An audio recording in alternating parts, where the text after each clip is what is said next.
faithfully delivering value, interpreting great books from around the world. Hello, this is Sally Book Talk. Today, I'll interpret a book called The Great Reform for you. Emperor Shenzong of Song and the Reform Movement of the 11th Century, written by a historian of economic thought. Ye Tan, a researcher at the Institute of Economics, Chinese Academy of Social Sciences. In 1069 AD, Long Anshi was appointed as the vice-chancellor, becoming one of the highest-ranking administrative officials at the time. Soon after, the Northern Song dynasty launched a reform movement involving economy, people's livelihood, bureaucratic system, imperial examination system, and other aspects. Since the guiding ideology and specific policies of the reform movement mostly came from Wang Anshi's team, and Wang Anshi himself spared no effort in promoting and defending the reforms. Wow.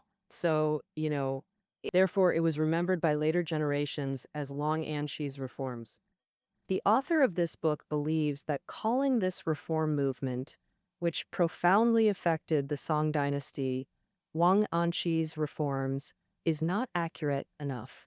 One detail that cannot be ignored is that the reform was carried out. 7 years later, Wang Anshi resigned and never returned to the central government. However, the reforms did not stop because of this. Instead, they continued for a full 9 years. That is to say, behind Wang Anshi, there was an even more powerful force, which was the sixth emperor of the Northern Song dynasty, Emperor Shenzong of Song, Zhao Xu. During his 18-year reign, Emperor Shenzong appointed Wang Anshi, Lu Huiqing, and other reformers to push for reforms, during which debates arose. The scholar official group, represented by Sima Guang, fiercely criticized various measures of the reforms, putting immense pressure on the reformers. If it weren't for Emperor Shenzong's efforts to overcome opposition and persist, the reforms would have been difficult to sustain. So, why did Emperor Shenzong initiate such a grand reform movement? How did he prepare? What achievements did the reforms accomplish? When the reforms faced unprecedented pressure, what force supported him to carry them through to the end? The following book, The Great Reform, will unveil these mysteries. My narration will be divided into 3 parts. The first part is about Emperor Shenzong seeking reforms and making careful preparations for them. The second part, Wang Anshi was ordered to implement the reforms, which then attracted controversy. The third part, Emperor Shenzong stepped forward to vigorously promote the reforms and their underlying motivations. All right, let's begin. Part 1. Emperor Shenzong sought reforms and made careful preparations for them. In 1067 AD, Emperor Shenzong of Song, Zhao Wu, ascended the throne, becoming the 6th emperor of the Northern Song dynasty. By this time, it had been over 100 years since the founding of the dynasty. Through the reigns of emperors like Zhenzong and Renzong, the Northern Song society stabilized, hailed as a century of peace.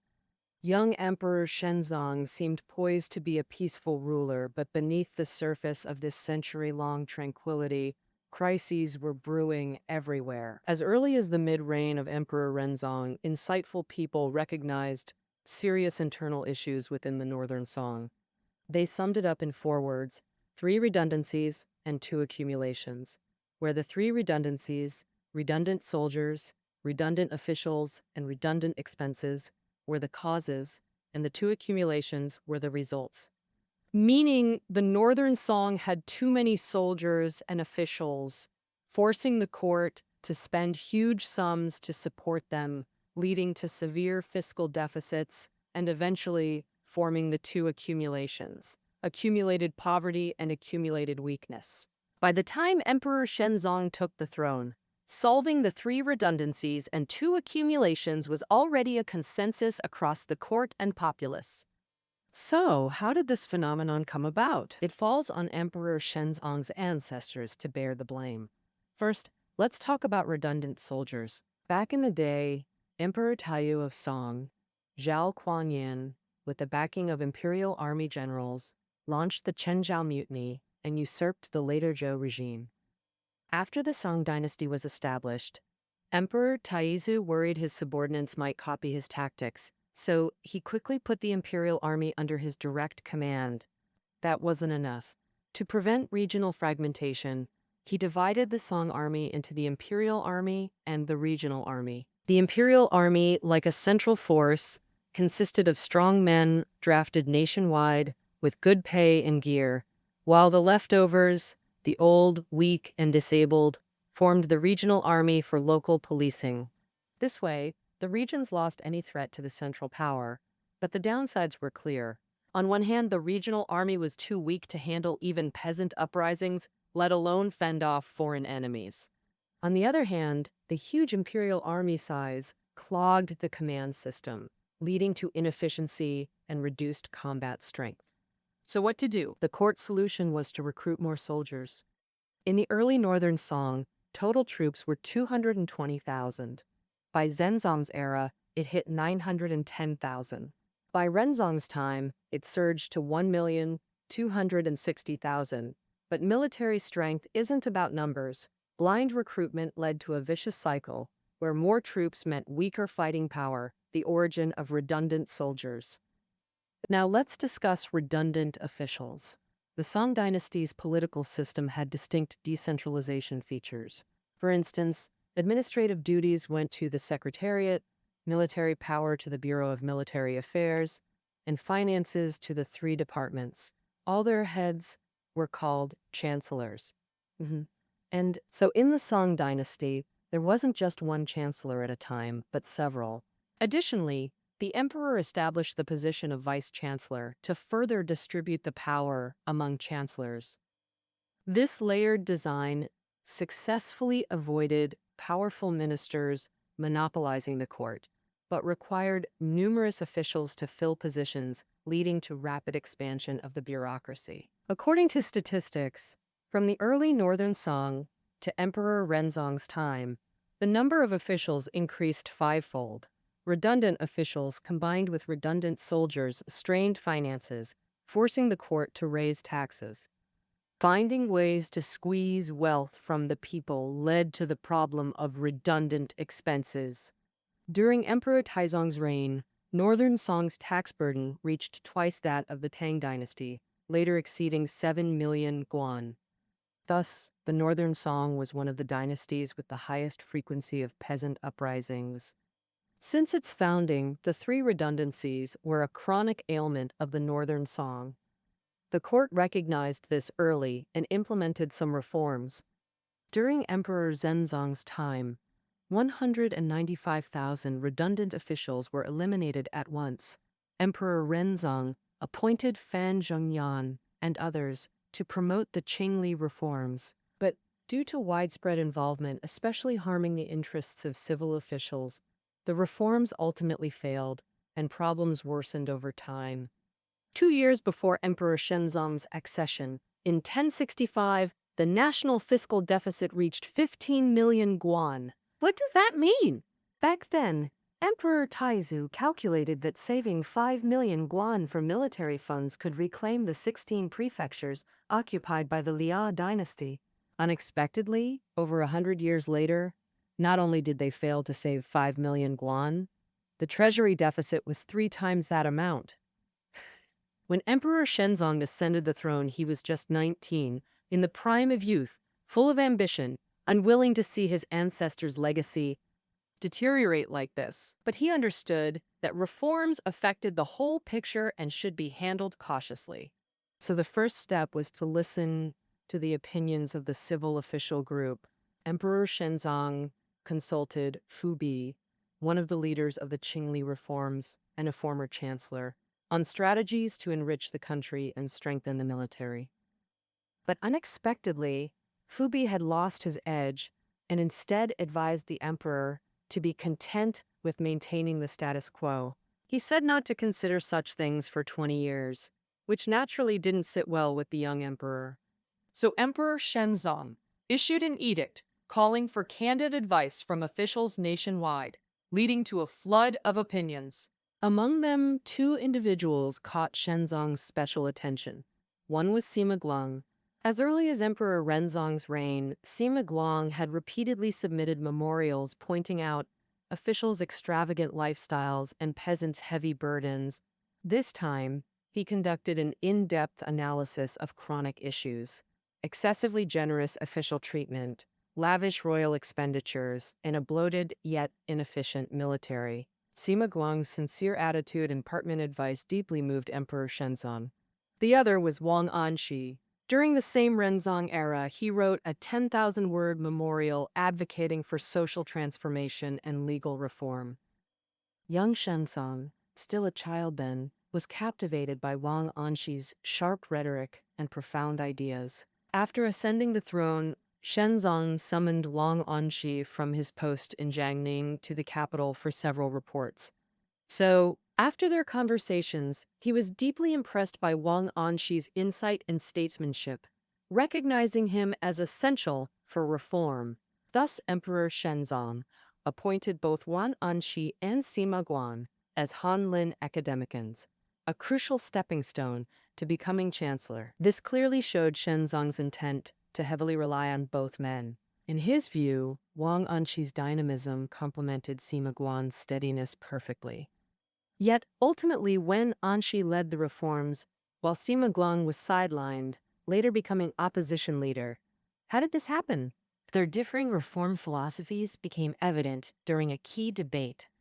In autumn 1068, catastrophic floods in Hebei caused severe food shortages, but the treasury couldn't fund relief.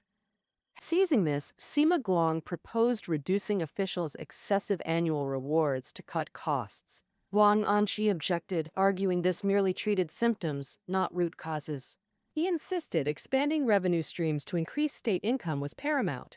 With sufficient tax revenue, what would occasional official rewards matter? Well, while seemingly debating reward cuts, this actually exposed their diametrically opposed reform visions. Sima Guan advocated austerity. Wang Anshi championed revenue expansion. Where did Emperor Shenzong stand? Publicly, he endorsed Sima Guan's edict but reprimanded officials requesting reward cuts, silencing further discussion. This revealed Shenzong's true position, setting revenue expansion as the reform's foundation. Thus, Wang Anshi took charge while Sima Guan, clinging to austerity, was excluded from core power.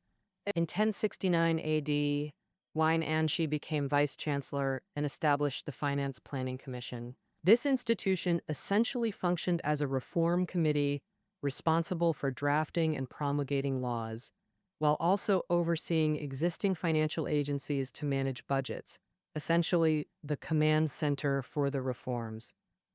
Wang Anshi immediately recruited reform-advocating officials like Liu Huiqing, Zhang Dun, and Zhang Bu. However, Wang Anshi's authority was constrained. Above him still stood Fu Bi. These elder statesmen handled oversight, and the censorate for impeaching officials remained beyond his control. Through this arrangement, Emperor Shenzong ensured reforms progressed smoothly while retaining ultimate control. Clearly, he was the true backbone of the reforms. And so, all right, now that we understand this background, let's examine the second part. Wang Anshi was ordered to implement the reforms, which then attracted controversy. This phase spanned from 1069 to 1076, lasting 7 years. During these 7 years, the reformers drafted and enacted numerous laws, broadly classifiable into 2 categories. The first category, state enriching laws, aimed primarily at boosting revenue, exemplified by the Green Sprouts Law and Exempted Service Law. The Green Sprouts Law, or Ever Normal Granary Law, targeted wealthy landowners exploiting peasants through usury. It stipulated that each summer and autumn, the government would loan funds and grain from official reserves to struggling farmers. The government charged only about 20% interest, far below usurious rates exceeding 70%. Thus, farmers avoided predatory loans while the state earned interest, a dual benefit. Now, the Exempted Service Law. Under Northern Song systems, peasants owed corvée, compulsory unpaid labor for the state. But the wealthy enjoyed exemptions through privilege. The new law abolished corvée, allowing all farmers, rich or poor, to pay cash instead. This labor monetization created new revenue streams. Both laws dramatically boosted state income. Statistics show The Green Sprouts Law yielded 3 million guan annually in interest, while the Exempted Service Law generated over 18.7 million guan yearly. In other words, these two policies alone covered the fiscal deficit. Next, the second reform category, military strengthening tactics, featured two key laws, the Baojia system and General's Law. The Baojia system organized every 10 farm households into a bao, 50 into a greater bao, and 10 greater baos into a capital bao. Each household provided 2 able-bodied men, one as a bounding militia member, equipped with swords and bows. Led by the bao leader, they practiced martial arts. The leader also organized patrols in villages to handle theft, robbery, and murder cases, reporting them promptly to officials. The essence of the Baojia system was to train peasants for military service. During war, they'd enlist. After implementation, national militia reached 560,000. And they farmed normally and trained during leisure without increasing military costs, creating a low-cost reserve force for the court. While establishing the Baojia system, the Northern Song court downsized the army, cutting 300,000 imperial and regional troops. While Baojia improved soldier quality, the General's Law focused on enhancing commanders' leadership. To prevent warlordism, Northern Song used troop rotation. Soldiers regularly relocated while commanders stayed, taking new recruits. This caused unfamiliarity between commanders and soldiers, severely damaging combat efficiency. Thus, Wang Anshi replaced it with the General's Law. Experienced officers trained their own units, ensuring cohesion in battle. Reforms showed early success. Emperor Shenzong's territorial ambition could no longer be contained. The Western Sha in the northwest threatened Northern Song. Previous clashes ended in repeated defeats for Song forces. Early in Shenzong's reign, a minor Song victory fueled his plans for larger military campaigns. Then, military strategist Wang Shao proposed reclaiming Heihuang, pacifying Cheng tribes to isolate Western Chao. Huang, in eastern Qinghai today, bordered Western Sha. Since the An Lushan rebellion, Tibetans occupied it, with scattered Qiang tribes. Wang Shao argued reclaiming Heihuang would let Song forces flank Western Shao from east and south. Emperor Shenzong adopted Wang Shao's plan, putting him in charge of the campaign. After meticulous preparations, in 1063 AD, Wang Shao captured the strategic town of Heizhou, beheading thousands and seizing tens of thousands of livestock. The next year, he repelled Tibetan counterattacks, pacified Qiang tribes, expanded territory by 2,000 li, reclaiming Heihuan, a rare major Song military triumph. This laid the foundation for Western Sha's eventual submission. For a time, the reforms achieved miraculous results. The state enriching laws increased fiscal revenue year after year, filling the treasury. The military strengthening tactics boosted the Song army's combat power, enabling territorial expansion, and domestic and foreign affairs flourished. It seemed the reforms were a great success. However, from the opposition's perspective, the glorious achievements of the reforms were highly suspicious, with the state enriching laws facing the strongest doubts. Sima Guan pointed out that the world's wealth is finite. It's either in the hands of the people or the court. After the reforms, fiscal revenue surged dramatically, which could only mean the court extracted more wealth from the people. Therefore, the essence of the reforms was that the government intensified its exploitation of the populace. Is there any truth to Sima Guang's argument? In agricultural societies, wealth primarily comes from land output, which is relatively fixed. Therefore, the total wealth of society usually remains at a roughly constant level. The Northern Song didn't experience a technological revolution, so productivity couldn't leap forward. Under such circumstances, the growth in total wealth was limited. So the sharp increase in fiscal revenue could only come from the people, as Sima Guang said. The key is, which part of the populace did it come from? After research, the author of this book points out that the reforms targeted people at both ends of the social hierarchy. The upper-class wealthy households And the lower class, poor, how did the court fleece them? Take the Green Sprouts Law as an example. As mentioned earlier, it provided low-interest loans from the government to prevent poor farmers from borrowing at usurious rates from the wealthy. In essence, it was the government directly intervening in the private lending market, acting as the creditor itself. And with its strong official backing, this creditor snatched the lucrative usury business from the wealthy. You might ask, isn't it true that the Green Sprouts Law took advantage of the upper-class wealthy? And love? But why say that poor farmers also suffered? They clearly avoided the usury trap and enjoyed low-interest loans. The crux here is that once the government becomes a creditor, it has a profit motive. The more it lends, the more interest it collects. So even in good harvest years, the government pressured farmers to borrow. When they couldn't repay on time, they had to borrow from the wealthy at usurious rates. Again, isn't that ironic? Once the Green Sprouts Law was implemented, problems emerged one after another.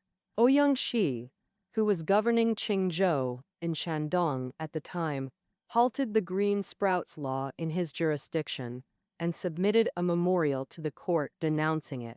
He argued that this was the government lending for profit and that the exempted service law should be abolished. Similar to before the exempted service law, wealthy households were exempt from corvée labor, while poor farmers' labor obligations could be reduced by local authorities. Additionally, bachelors and widows could be exempt from labor, but the law imposed uniform payment requirements, effectively expanding the tax base. Superficially, the poor paid much less than the wealthy, so the burden seemed light, but in practice, officials commonly pressured and escalated demands, forcing some farmers to slaughter their plow oxen to pay with meat sales. Some desperate farmers even tore down their own houses and sold the wood cheaply to scrape together the money. Worse still, Baoding militiamen had to undergo military training, maintain local order, and collect these fees. Isn't this just corvée labor in disguise? Even Emperor Shenzong admitted the exempted service law was too blatantly exploitative. If the Green Sprouts and exempted service laws fleeced farmers, the market exchange law emptied merchants' pockets. This law required establishing market exchange bureaus in key cities like Bianlong, Hangzhou, and Yangzhou. Typically, the bureau purchased unsold goods. Merchants needing stock used property or gold as collateral to obtain bureau goods for resale. The aim was to prevent big merchants from monopolizing markets and reaping excessive profits. But what was the problem? The bureau unilaterally defined unsold goods, monopolizing everything from salt, tea, ironware to combs, linen, and fruit. Meaning the government itself became the monopoly. Excess profits didn't vanish, just transferred from merchants to officials. This crushed small merchants and artisans forced to source from the bureau. If short on funds, they borrowed from the bureau, with interest, naturally. But with small profit margins already, how much remained after interest? No wonder Grand Councillor Wen Yanbo angrily called the bureau's profit-grabbing downright despicable. Even reform supporter Su Zhe objected. Su Zhe memorialized the court. The bureau's nationwide operations were pushing small merchants into ruin. By Shenzong's reign end, merchants owed over 9.21 million guan in interest, mostly small vendors. The source of the court's fiscal growth was crystal clear. The consequences of the reforms were obvious. It enriched the state treasury, but impoverished the people, sparking strong criticism. Among them were senior ministers like Sima Guang, Ouyang Xiu, and Fu Bi, as well as mid-career officials like Su Shi and Su Zhe. Even within the reform faction, cracks began to appear. Zhen Bu, a key reformist, was commissioned by Emperor Shenzong to investigate the implementation of the market exchange law. He found markets in depression, people struggling to survive. Many small vendors wept bitterly, begging to abolish the market exchange law quickly, saying otherwise it would be a dead end. Zhang Bu expressed deep sympathy and also demanded the abolition of the law. There was also an official named Zheng Sha, promoted by Wang Anshi himself, who actively promoted the reforms. However, the reality of farmers going bankrupt and becoming refugees made him restless. Based on what he saw firsthand, Xingzha drew a refugee map depicting the misery of refugees eating roots and wild fruits and selling their wives and children, which he presented to the emperor. After seeing it, Emperor Shenzong sighed deeply and couldn't sleep all night. It was clear the reforms had stirred widespread public resentment and adjustments were necessary. Emperor Shenzong decided to set aside the reform faction and step forward personally to take the helm. This is what the third part will cover. A. The time span is from late 1076 to 1085. Emperor Shenzong's first task was to stabilize the situation. He used a two-faced approach. On one side, he expelled the reform faction. In late 1076, the heavily criticized Wang Anshi resigned and retired. After that, his successor, Liu Huiqing, was dismissed and exiled, and another reformist official, Zhang Dun, was also removed from office and left Bianlong. Does this mean the reforms will end? Not at all. Emperor Shenzong was using the reform faction as scapegoats to quell public anger and ease tensions within and outside the court. In an instant, he demoted all key opposition figures like Wen Yangbo, Sima Guang, Ouyang Shu, etc. Emperor Shenzong also wanted to set up a target for focused punishment. Coincidentally, Su Shi walked into the line of fire. In 1079, Su Shi, who had repeatedly criticized the reforms, was exiled to Huzhou. After taking office, he submitted a letter of thanks that hinted at resentment between the lines. This gave the censors an opening. They cherry-picked phrases, combined with Su Shi's usual poems, taking them out of context to accuse him of long harboring dissatisfaction and maliciously attacking the reforms through poetry. Emperor Shenzong ordered Su Shi imprisoned in the censorate's jail to await trial. The censorate was also known as Wu Tai, Black Terrace. Thus, this case was called the Wu Tai poetry case, a clear-cut literary inquisition. The Song dynasty treated scholar officials well. Emperor Taoyu had established a rule not to punish people for their words. Thus, for over 100 years, no scholar official had been treated like this. The bureaucracy reacted strongly, with criticisms flooding in. Even the retired Wang Anshi said this was unacceptable. Emperor Shenzong resisted pressure, imprisoning Su Shi for 130 days before releasing him, making an example to silence opposition. He then gradually recalled reformers to key central positions. However, the chancellor position went to Wang Gui. Historical records show Wang Gui's governance style was receive imperial orders, accept imperial orders, execute imperial orders, earning him the nickname Three-Finger Chancellor. Skilled at mediocrity, he served as Shenzong's puppet for nearly a decade until death. This proved Shenzong intended to personally oversee and drive reforms. First was bureaucratic reform, historically called Yuanfen restructuring due to the era name. As mentioned earlier, Northern Song's redundant officials stemmed from overlapping agencies and positions. Thus, Yuanfeng restructuring abolished nominal agencies, capped staffing, reducing redundancy, and saving costs. But conversely, administrative processes became more convoluted. Previously, documents required only chancellor approval before direct implementation. Post-restructuring, documents needed multi-layer approvals and reviews, crippling efficiency. Why do this? The author notes Shenzong aimed to bury bureaucrats in red tape, consolidating autocratic power by taming officials. Shenzong began directly adjusting reforms, for example, banning forced loans under Green Sprouts law. During famines, relief must prevent farmers from relying on loans. Similarly, market exchange law exempted interest for many small merchants, easing their burden. But these tweaks were mostly cosmetic. Reforms actually intensified elsewhere. Example, revised Green Sprouts law required famine relief, but where would grain come from? The court's solution established charity granaries, forcing farmers to pay extra grain after taxes for storage, released only in famines. Isn't this just increasing taxes in a sneaky way? The exempted service law was the same. On one hand, it lowered the exemption fees. But on the other hand, small urban merchants who didn't need to pay before were now included. So the court collected 30% more in exemption fees than before. The monopoly system was strengthened too. Private sales of tea, alcohol, salt, alum, spices, etc. were banned, forcing people to buy only from government shops. The court made huge profits. Just the tea tax alone jumped from 400,000 guan to 3 million guan, a 7.5-fold increase.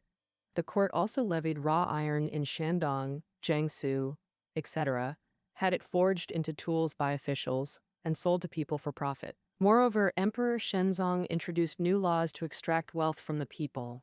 For example, the horse maintenance law required urban households with 3,000 guan assets and rural ones with 5,000 guan to raise horses for court use. This shifted state costs onto the people, and after these changes, the burden increased instead of decreasing. During the Yuan Feng era, Shenzong built 52 warehouses to store reform gains called the Yuan Feng Treasury. According to Northern Song records, the treasury held 50 million guan cash, 28 million dan of rice, and over 10 million bolts of cloth, enough for the court to use for 20 years. This raises a question. Why did Emperor Shenzong save so much money? The answer lies in his grand ambitions. Emperor Shenzong wasn't content with mediocrity. Expanding territory was his dream, and that needed strong finances. Previously, Northern Song had recovered the Hehuan region, posing a big threat to Western Xia. After that, Shenzong bided his time. After amassing huge wealth through new reforms, he struck again. This time, Shenzong decided to wipe out Western Xia. From 1081, Northern Song fought Western Xia for over 3 years, suffering consecutive defeats and losing hundreds of thousands of men. The so-called military strengthening became empty talk, dealing a heavy blow to Shenzong's body and mind. In April 1085, Emperor Shenzong died with endless regret, just 1 month shy of turning 37. The Northern Song's reform efforts thus came to an end. So, after over 900 years, how do people today view this grand, long-lasting reform movement? The author summarizes 3 key insights. First, the reforms were inevitable. After over a century of evolution by Emperor Shenzong's accession, the Northern Song was plagued by political, military, economic, and livelihood issues. These couldn't be fixed with minor adjustments. Large-scale reform was essential. Thus, reform was inevitable, and a consensus across court and populace. The question was how. This leads to the second point, the court's role in the reforms. Sima Guang advocated streamlining institutions, cutting redundant officials and soldiers to reduce spending, while relaxing controls to encourage private economic growth. This would enrich the people, while increasing court revenue, a dual benefit. So, Sima Guang wasn't the stubborn conservative he's often portrayed as.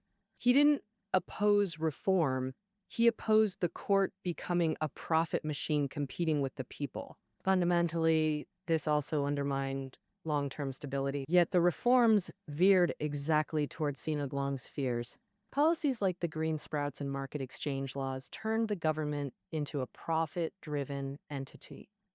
Thus, the government's goal shifted from public service to using power for market monopolies and excess profits. This strangled private businesses, stifling commerce, a historical regression. Third, the reforms transformed imperial power into a wealth extraction machine. Money from reforms flowed not to the state treasury but to Emperor Shenzong's private coffers. The inner treasury. The earlier mentioned Yuan Feng treasury was part of this system. So-called state enrichment actually fattened the emperor's own purse. As imperial property, how this money was used depended solely on the emperor's whims. Emperor Shenzong was ambitious and relatively frugal in personal life. He mainly used these funds for military expenses and deficit coverage, arguably legitimate purposes. But the last Northern Song emperor, Huizong, was a different story. Huizong exploited reforms to amass wealth, plundering the people to build palaces and gardens for luxury. When the Jin army attacked beyond Lian in the dynasty's twilight, Loot from the palace alone filled over 1,000 carts. This shows how extreme Huizong's exploitation of the people was. But let's be clear, this Pandora's box was opened by Emperor Shenzong. Overall, the author concludes the reforms' harms outweighed benefits. They intensified imperial autocracy across politics, economy, and culture, making absolute monarchy an irreversible trend that peaked in Ming and Qing eras. That's the Great Reform. That wraps up Emperor Shenzong of Song and the 11th century reform movement. You'll find the reading notes below the audio. See you next time.